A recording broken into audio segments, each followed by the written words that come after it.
and welcome to another episode of the Global Life Podcast. Today we are here with Narell Vasquez. She came to the US from Ecuador with a mission to change and improve the American breakfast. So could you introduce yourself and tell us more about this entrepreneurship? Sure. Hi, everyone. I'm Narell Vasquez. As she said, I'm from Ecuador. I came here 7 years ago, and I fell in love with the food system. I felt like there are so many things that could be improved, and that's why I decided to start Full of Beans. At Full of Beans, we are disrupting high protein with beans, high protein breakfast with beans. We are the first high protein breakfast that is plant-based and doesn't use any protein powders, which is what makes us different. So all the protein that we have comes from the beans. Oh, interesting. And how did you come up with this idea? I came up with this idea because when I moved to the US, my body started to struggle with the animal protein. I don't know why, but I wasn't healthy at all. That's why I decided to start eating more plant-based proteins. And then I found beans, and beans were part of my diet in Ecuador. They were always there, but you always ignore them. They are no a big deal. Yeah. So when I made them my main protein, and I realized how difficult it is to keep beans in your diet. If you live in I was living in New York, I didn't have enough time to cook them from scratch. Everything was so complicated with time. And that's when I decided to make beans more accessible and easy to cook or make. And one day I was like, let's have them for breakfast. And I started just playing around, how can we have beans for breakfast? And how can you have beans for breakfast? Can you explain that to us? Because I'm a little intrigued on how it looks like. Yeah, so with Full of Beans, we decided to make the first pancake mix in the market that is using fava beans as a main ingredient, and that's what makes the high protein. So normally what you'll find in the market with other pancake mixes is they use a wheat flour or a grain-based flour, and then they use protein powders that add that boost the protein content. But in our case, I wanted beans to be the main protein for breakfast. Oh, okay. And what about taste? What does it taste similar to regular American pancakes, or is it slightly different? I would say 95% is almost the same. Wow. We won an award in 2023 for innovation, taste, and branding. And that's huge because I've seen other companies trying to have something made of beans, but there is a special taste that you don't want to feel. Get over the taste. We got a really good taste. And when you make it waffles, I would say I love more the waffles than the pancakes. You won't feel the difference. Oh, nice. I want to try it already. Yeah, I should bring some, yes, for sure. Next time we can do a cooking session podcast. I think that will look good. That's a great idea, actually. And where can you find it? In any store in the US, or is it in a specific store so people can know where to find it? So right now we are in around 10 stores in New York City, and we also are in Texas Central Market. We are right now in all of the Central Market in Texas. And we are growing little by little. You can also find us on our website, and we're going to have them back on Amazon, so you can find them on Amazon as well. Okay. Well, you guys already know where to find it. So let's hop on into the next question. So how has your Ecuadorian background made you go into this section? Actually, it has a lot to do because when I was thinking about how can we make beans more accessible, I went actually to my time when I was a child and think about my grandma, what she will do, how she will introduce me to these kind of foods that you don't want to eat when you're a kid. So I do remember in Ecuador, they will make something called coladas. Okay. So the coladas, in my case, I was always a picky eater. I didn't want to eat. So she would always make coladas for all of the grandchildren to be healthy, which is actually true. So when that came, and then I wanted beans for breakfast, I was actually with my neighbors. They have children, so we were with them, and I always like to play around healthy food, so I will make them like healthy pancakes, and they will like just love my pancakes. So she actually said like, you are one of the best pancake makers in the world. So I was like, oh my gosh, why if I make like pancakes? So that's how this idea came. So it was like a little bit of how my grandma would introduce me to healthy food, and how like an American children would like enjoy food. So I kind of connect them both. Oh, that's amazing. I love that for you. I'm glad that it actually came up from the mixture of cultures and you coming here from Ecuador and actually making it happen. Yes. So I'm glad that it worked out that way. Thank you. And also, why did you choose breakfast as the meal to reinvent? Because when I was looking at the space, I do remember at the beginning, I had the idea of selling fresh beans. So my idea was like, I want to kind of create a meal prep company where you can like just order a pound of fresh beans and you just have to make your rice and just veggies and you don't have to worry about that. And I tried it. I tried the concept, but I didn't love it. Okay. I didn't feel passionate enough to keep going. Like when things get hard, you need to be very passionate. So I didn't see myself cooking every weekend. Oh, that's I was going to ask you that. Were you cooking the beans yourself? Yes. I bet they taste good, but it was probably a lot of work. It was a lot of work, and at some point I think I will have to like hire a lot of people and manage a lot of people. So I didn't feel like it was something that I wanted to do my whole life. That's when I started thinking about a more like shelf-stable way to introduce people to beans. And that's how I decided to go into the breakfast aisle, because I didn't see anything. It was like no way to have beans for breakfast. So that's when the idea hit. Oh, it's interesting how it added up of breakfast, pancakes, beans, everything together to make this so special. Yeah. And what kind of response have you received from customers so far? Actually, super positive. I feel like they have this idea that beans are like just savory, and the moment they try it, they are like very surprised. It's been a bit of like how can I say, like a journey to see how can I jump that area where people, the way they perceive beans, and then like get them to try it, because once they try it, they love it and they just like get it. But they've been very positive because you get a lot from our product. So it's gluten-free, it's plant-based, it's allergen-friendly, it's for everybody, and it's so easy to make. You just need water, and then you're getting a complete meal just in the pancake, because you're eating beans and rice, so you're getting the 9 essential amino acids your body needs. No protein powder, so you can have it with your kids, you can have it with anybody. So the response has been really good.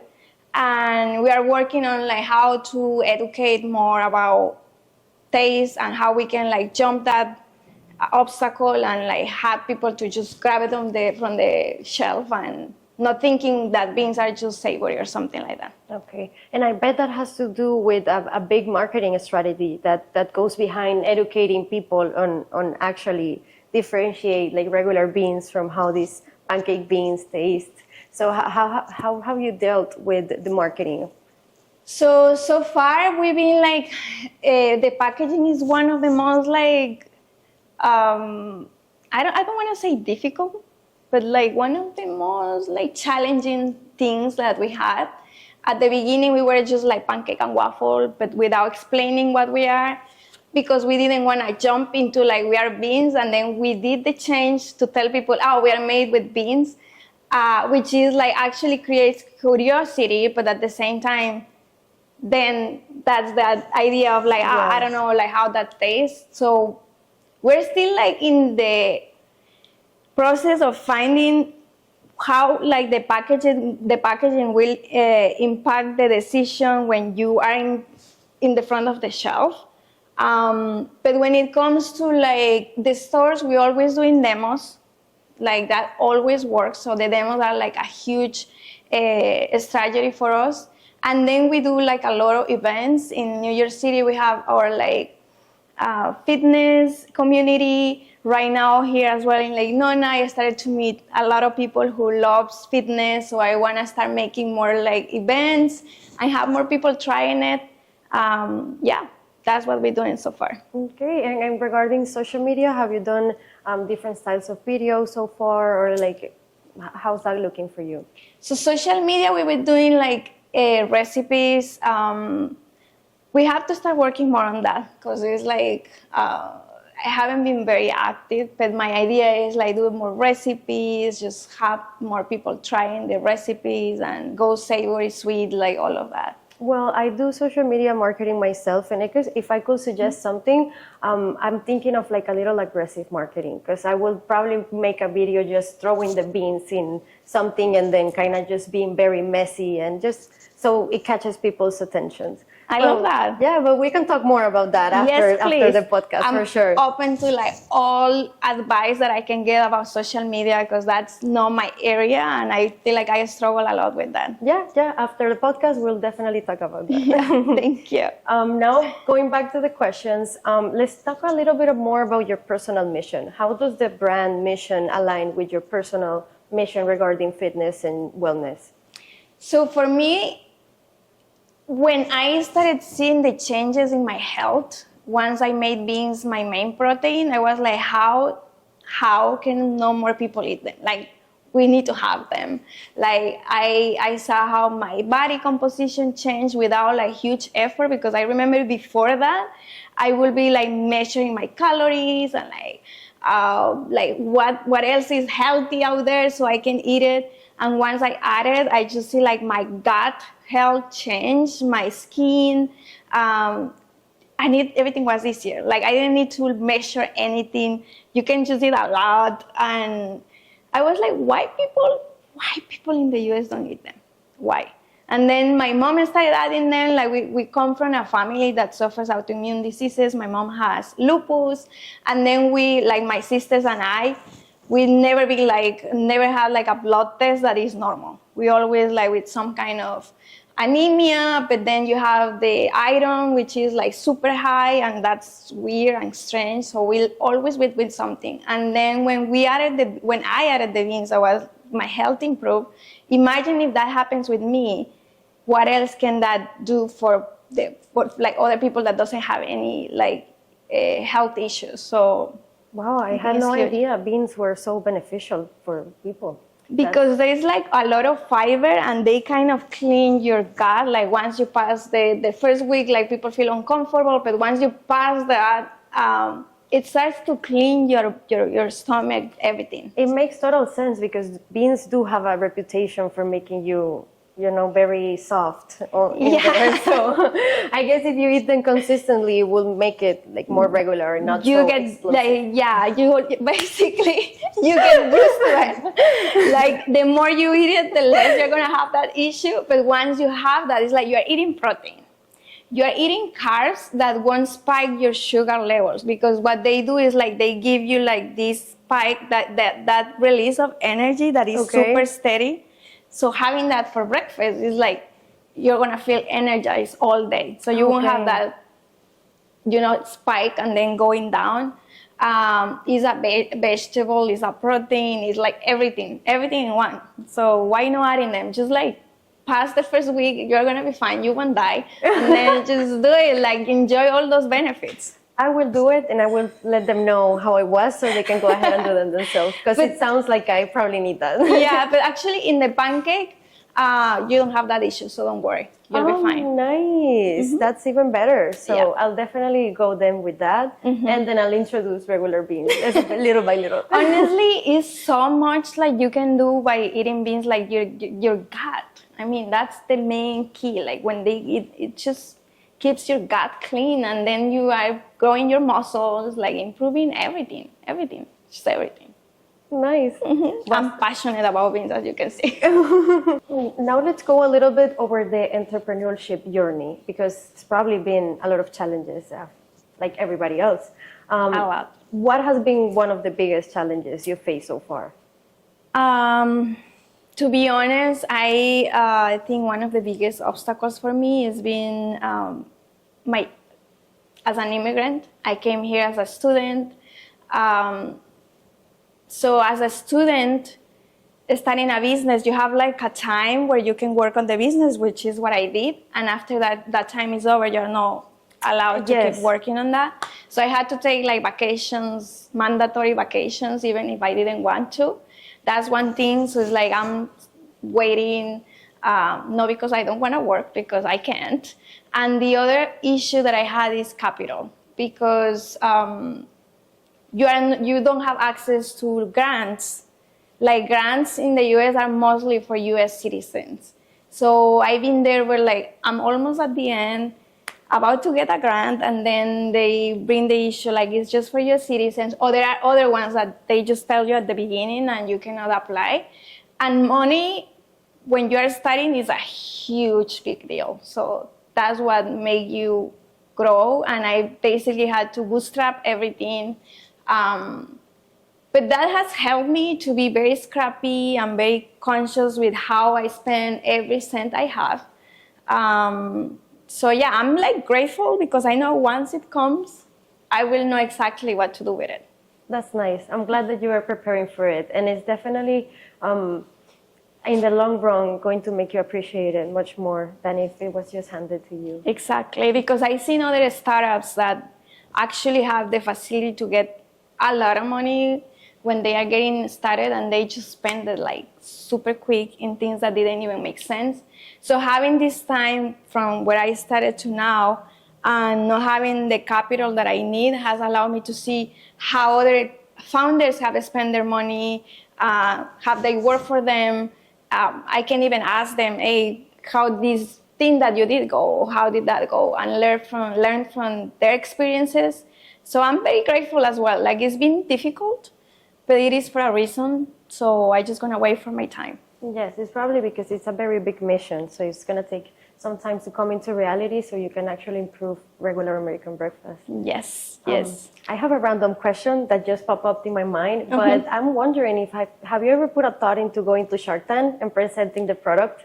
I actually did last year, and they did call me for the second round, and I sent them a video, and then they didn't call back. So I'm probably gonna like try it again. Yeah, you should definitely try it again, because I feel like once you understand the vision, they're probably going to be like willing to invest more into the startup. So for sure, I love to try it again. I did after the Shark Tank. Actually, like a month later, I was reached out for another like small TV show that is called Entrepreneurial Elevator. Okay. I don't know if you've seen it. It's actually here in Florida. And I had the opportunity to pitch to one of the judges was the co-founder of Netflix. Wow. And he loved the product. He was like, this is one of the best bean-based waffles I ever tried. So I use that like everywhere I go. It's like the co-founder of Netflix, he tried it and he loved it. So it was huge. I'm glad. That's amazing. Yeah. It probably brought you a lot of joy and being proud of your project. It did, yes.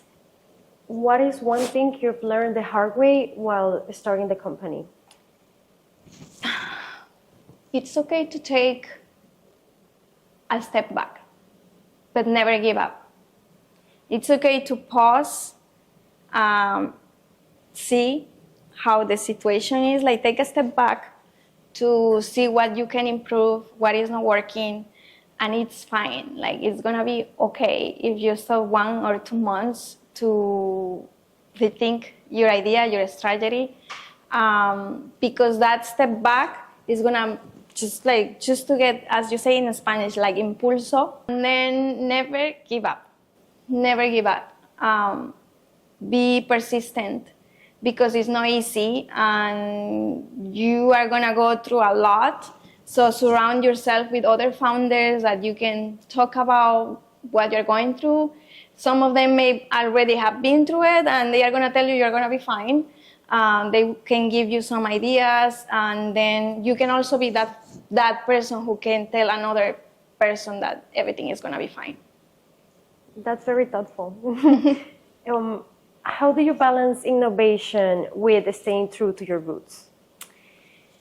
I feel like I'm so passionate about this that I sometimes I'm like I don't want to change this when it comes to ingredients in in my product. I've been like I do the formula. I don't know if that's good or not, but I'm very true to what I want. So I want clean ingredients.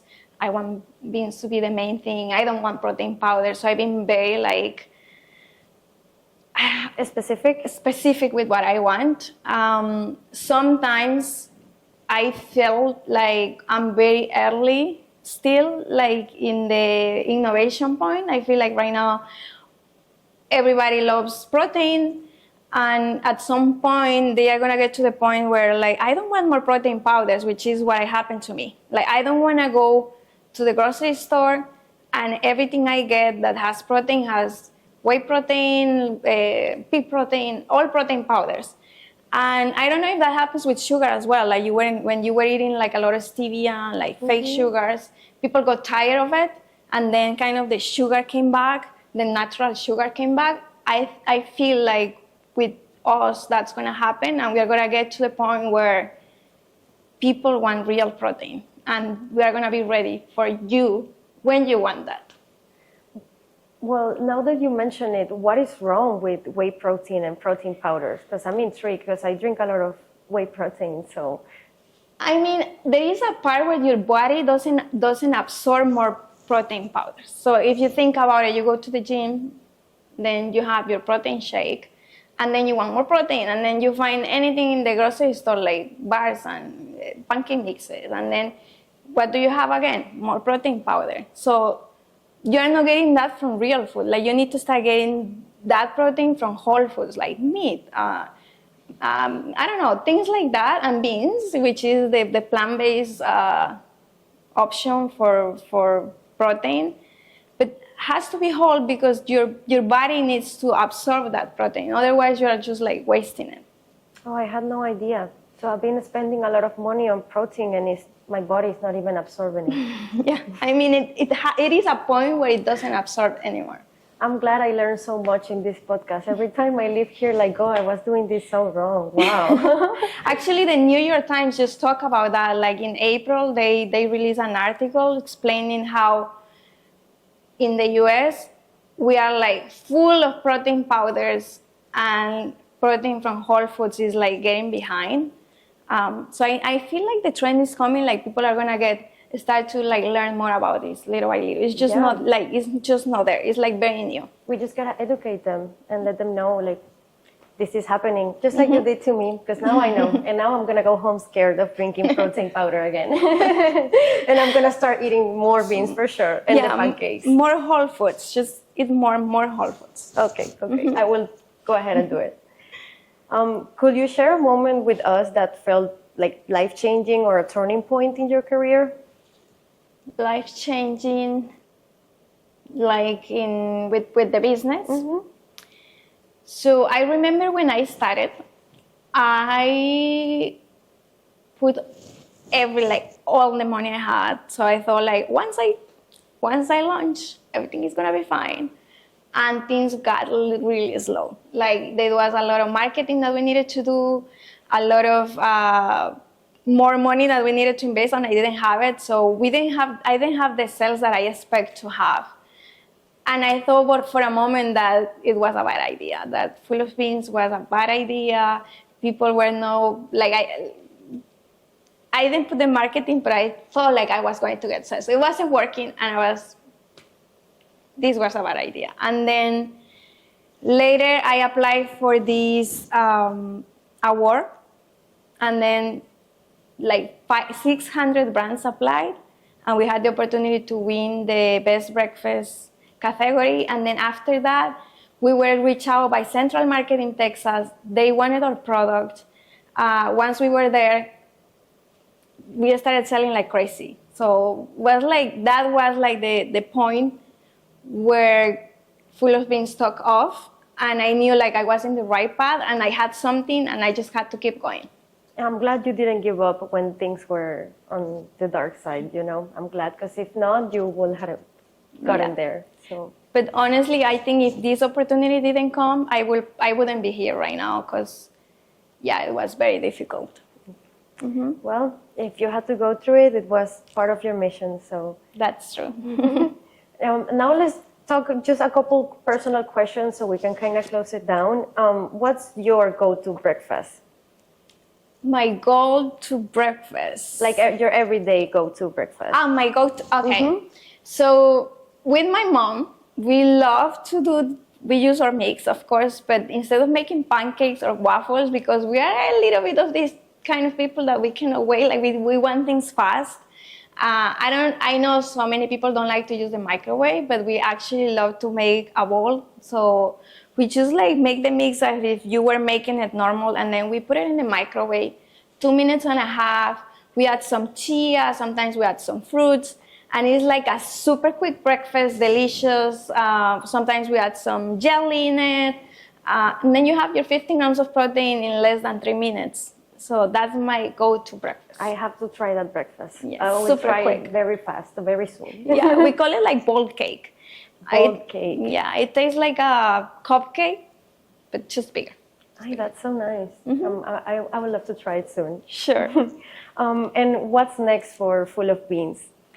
So for Full of Beans right now, what is next is just keep proving our concept. We are ready right now to raise capital, proving the concept and getting the sales. And then I want to launch 2 more flavors. One is banana and blueberry. I hope by the end of the year we have it.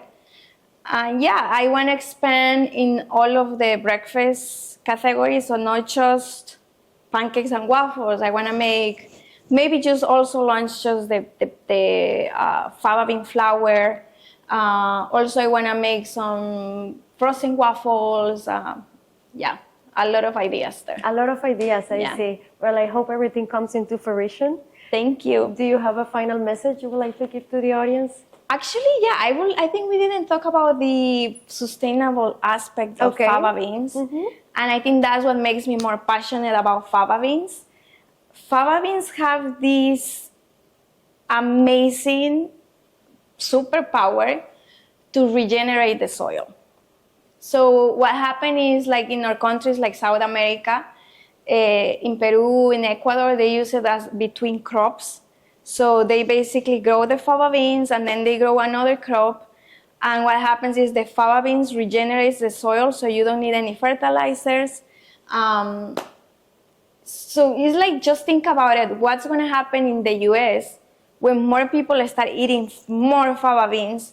I have this idea, like actually right now with New York, there is a program called New York Growth that I apply and I hope I get in, where my idea is to be like the next Chobani of beans. So we can start growing the fava beans in New York, and just imagine like how well for the soil that will be. Like I am just like blown away of what can happen with the sustainability in the US once more people start eating them. I am blown away by how wonderful beans are. They are amazing, right? That's crazy. They're good for you. They're good for the environment. Yeah. You can make pancakes with them. You can make everything with it. So it's like, just eat them. Eat more of them, because you are not just helping you are helping literally the soil, the planet. Like, we're going to have a healthier planet if you eat them. Well, now you know that's the final message. Eat more beans. Well, thank you so much, Narell, for being here. Thank you. Before we leave, remember to buy us a cup of coffee and subscribe to our Painter channel so you can have access to our exclusive content and support the Ethiopia coffee farmers at the same time. Well, thank you so much for watching our podcast. We'll see you on the next episode.